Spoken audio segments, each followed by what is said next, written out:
Tapping backup storage డివైజ్లతో భద్రపరిచిన Praveen Rao అవి దొరికితే బలమైన ఆధారాలు ఉన్నట్లే.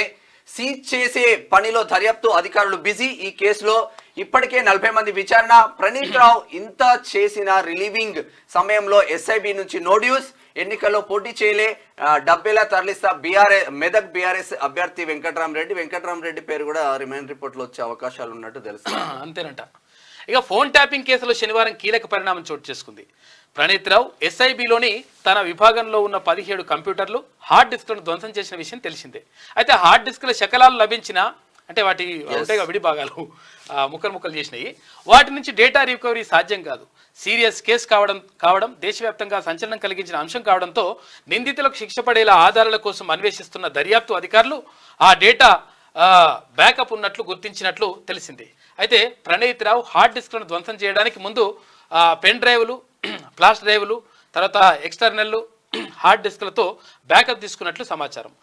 ఈ బ్యాకప్ కనుక లభిస్తే కోర్టుల్లో కేసు ఎక్కడా వీగిపోకుండా నిందితులకు శిక్ష పడవచ్చని దర్యాప్తు అధికారులు భావిస్తా ఉన్నారంట. దానికోసం మొత్తం కూడా 40 మంది సాక్షులు అవన్నీ గుర్తుకొట్టి నజ్జినజి చేసిరు కదా, ముక్కలు శకలాలు చేసిరు కదా, ముక్కలు చేసిండ్రు కదా. చేసినా కానీ అప్పటికే ఆ పెన్ డ్రైవ్లలో దినడ్రైవ్లలో తీసి పెట్టినాడు మనోడు. ప్రణీత్ రావు తీసిండు కదా, ఇప్పుడు తీసి బయటకు తీసుకొస్తే మొత్తం కథ అంతా బయట పడుతుంది. ఈ పక్కకే ఈయనే వికారాబాద్ అడవులలో ఇక 40 మంది సాక్షులే. ఈ కోవలో ఉన్న సుమారు 40 మందికి తాము ఏం చేస్తున్నాం, ఎవరి కోసం చేస్తున్నాం అనే దానిపైన పూర్తి స్థాయి అవగాహన లేదని దర్యాప్తు అధికారులు గుర్తించారు.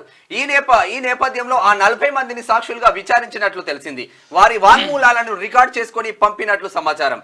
దర్యాప్తులో భాగంగా అవసరమైతే వీరికి మరోమారు విచారించే అవకాశాలున్నాయి. ఇక ఈ కేసులో కీలక పాత్రధారిగా గుర్తించిన ఎస్ఐబి మాజీ చీఫ్ ప్రభాకర్ రావు విషయంలో తదుపరి చర్యలపై దర్యాప్తు అధికారులు న్యాయ నిపుణులు ప్రభాకర్ రావు తర్వాత కొంతమంది ఉన్నారు కదా, వీళ్ళకి తెలుసు, రాధాకిషన్ రావు వీళ్ళకు, ప్రణీత్ రావులకు వీళ్ళకి తెలుసు. కానీ కొంతమంది అధికారులు ఉంటారు కదా పాపం, ఎస్ఐలు, వాళ్ళకు యాక్చువల్గా ఏంటంటే పై అధికారి చెప్పిండు చేయాలని చెప్పి చేసిరంట. కానీ ఎందుకు చేస్తున్నాం, తర్వాత ఎవరి కోసం చేస్తున్నాం, ఏం కథ అనేది విషయం తెలియదు. అంటే తెలియకుండా కానీ వాళ్ళు చేసి ఇరిగిపోయినరంట ఈ 40 మంది. మరి దానికి సంబంధించి కూడా ఇంకా దర్యాప్తు అయితే జరుగుతుంది, చూడాలి ఏం జరుగుతుంది.